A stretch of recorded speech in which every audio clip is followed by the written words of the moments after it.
大家好，歡迎返到嚟越讀越有型啊！我係 Andre。喺我哋成長嘅過程入邊，好似一直都有個聲音話俾我哋聽，想要成功嘅話就一定要非常之努力，但係就冇人教我哋點樣去努力先係啱嘅呢？努力嘅方法一旦錯咗，其實只會令你越做越攰，越行越遠。所以今日我想分享嘅呢一本書叫做《努力但不費力》，英文係 Effortless， 作者係葛瑞格麥基昂。Greg McKeown， 佢想透過呢一本書去打破努力就等於辛苦呢一個迷思，提出咗一個反直覺但係超級有力嘅觀點，就係最重要嘅事其實唔一定要做得咁辛苦。你冇聽錯，唔係要你偷懶，而係教你點樣用最輕鬆嘅狀態去做最重要嘅事，而唔係用盡身心嘅力量去換取微薄嘅回報。咁書入邊呢，將成個概念拆散成3個階段，首先係不費力嘅狀態，教你點樣去進入一個最佳嘅工作節奏。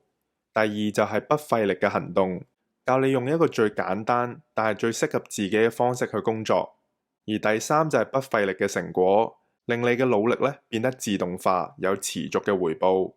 咁接住落嚟，我就會同你哋分享點樣去實踐呢3個階段，等你哋唔使揾命搏都可以做到嘢，保住自己個肝之餘，亦都可以做到成果。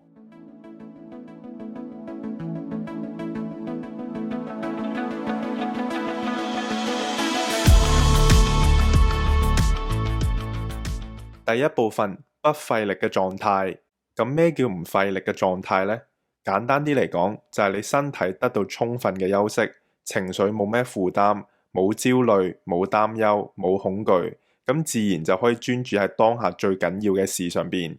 咁比如話係同樣都係1個鐘，有啲人就選擇朝頭早起身，用精神飽滿嗰1個鐘呢，就嘗試去完成好多高質量嘅工作。但係相反，當你收工攰到爆嗰陣，就算你肯坐低2-3個鐘，都未必可能交到一份似樣嘅嘢。咁所以專注力其實先係真正稀缺嘅資源，而唔係時間。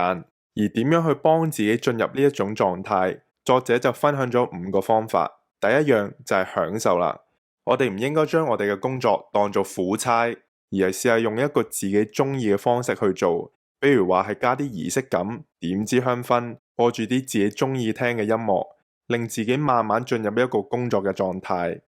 而第二就係簡單，好多時候我哋生活太複雜，其實係因為我哋擁有得太多，接觸得太多，越多選擇就越多干擾，反而令到我哋越難聚焦。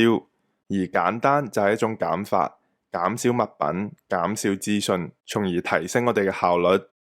第三就係放下啦，唔需要嘅一啲人事物、雜念同埋內疚，其實我哋都可以嘗試放低。作者就話，斷捨離唔單止係一種收納嘅方法，更加係一種精神嘅清空，可以節省時間同埋我哋嘅情緒資源，咁我哋先可以集中火力喺啲真正重要嘅事上邊。第四，我亦都認為係最緊要嘅呢，就係休息啦。休息並唔代表你係偷懶，反而係令到你個腦重新開機嘅一個關鍵。當你肯停一停，感受當下，唔再急住向前，咁身體就會開始放鬆，心情就會穩定，然後你就會發現，當你個人一唔急呢，反而會做得更加快，而放鬆呢，反而會做得更加精啊。而去到第二部分不費力嘅行動呢，就係當你進入咗一個放鬆嘅狀態，下一步就係行動啦。而呢一個行動唔係叫你爆肝式嘅努力，而係簡化個流程，用一個最輕鬆、最適合自己步調嘅方法去做嘢。第一個重點呢，就係嘗試下做減法啦，而閱讀呢，就係一個好好嘅例子。有陣時我哋睇書嘅時候就會好不自覺咁樣逼自己記低每一頁嘅要點，但係結果就記極都記唔實，反而呢個壓力就更加大。但係其實記到1-2個真正有用，可以即刻實踐到嘅 point 呢，已經好夠噶啦。寧願我哋記少啲，但係記得好，記得住，就好過咩都想記，但係結果就咩都吸收唔到。而第二個要點就係一個不費力嘅行動，着重嘅係一步一步慢慢嘅推進，而唔係一味係咁喺度死衝啊！我哋唔好諗住一步登天，而係要問自己下一步究竟係啲咩呢？只要我哋堅持每一日都踏出嗰一小步，咁其實我哋總會去到終點㗎。有陣時唔係快快手開始先叫開始，反而係你開始咗先變得快。咁就好似跑步咁樣。你唔使話一定要有體能、有動力先去跑，而你要肯踏出嗰第一步，令到你個身體慢慢進入狀態，變得習慣，變得舒服，咁舒服先會做得耐，而任何事做得耐，你先會做得好。而去到最尾一個階段就係不費力嘅成果，究竟點樣先可以達到持續產出、有質素而又唔會令到你好攰嘅成果呢？咁個重點就係用一個更加聰明、更加有策略嘅方式去做嘢啦。第一點就係集中火力去做啲高槓桿嘅活動。咁呢度所謂嘅高槓桿就梗係唔係叫你去炒股票玩槓桿啦，而係建議你做一啲可以幫自己慳到時間，但係同樣亦可以幫你帶嚟回報嘅事。比如話係你想開展一門新嘅事業，其實你可以積極去揾一啲專家，又或者過來人去學嘢，而唔使你自己慢慢撞板去試錯。人哋行咗咁多嘅彎路，你可以好短嘅時間就吸收到佢最精華嘅經驗。咁何樂而不為呢？咁另外我哋可以善用資源，尤其將啲重複性嘅工作自動化，例如話可以用啲預先整好咗嘅模板去覆 email 啦，又或者你可以善用 Notion、Google Calendar、電腦又或者手機上面嘅 reminder 咧，去幫自己記錄同埋安排每一日需要做嘅事，又或者行程，從而幫你提升成個工作效率，變得更加暢順同埋簡單。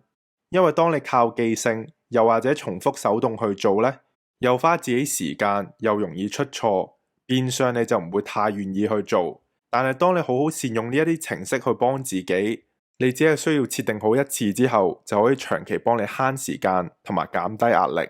另外我哋都可以透過建立一啲標準流程，例如寫低 checklist 啦，又或者建立一啲任務筆記啦。咁之後當你每次做同一件事嘅時候呢，就唔使次次都由頭諗過啦，跟住個步驟照做就得，又快又準，又減少錯漏。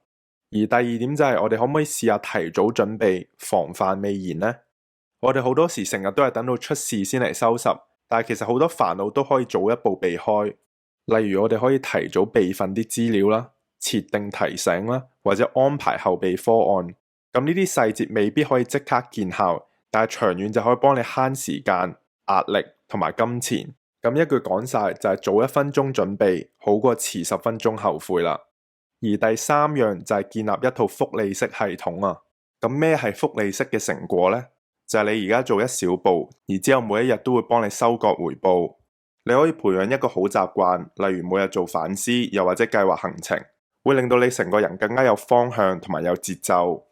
亦都可以建立一套自動化系統，咁之後當你每次要處理同類嘅事呢，亦都會更加快同埋減少錯誤，同埋可以寫低曾經做過嘅方法、資料同埋心得，咁你以後就唔使再諗過一次啦。你一次嘅投入就可以用好多次，甚至幫你滾出更加大嘅成果，就好似你買咗隻會派息嘅股票一樣，佢會幫你自己搵多啲，再滾多啲。總結一下，不費力嘅狀態就係放鬆自己，建立專注同埋節奏。不費力嘅行動就係簡化開始，用舒服嘅方式慢慢推進。而不費力嘅成果呢，就係建立高槓桿系統，自動化、複利化、持續化啦。最後想送俾你哋一句書入邊嘅精華，就係最重要嘅事呢，唔應該係最困難嘅事。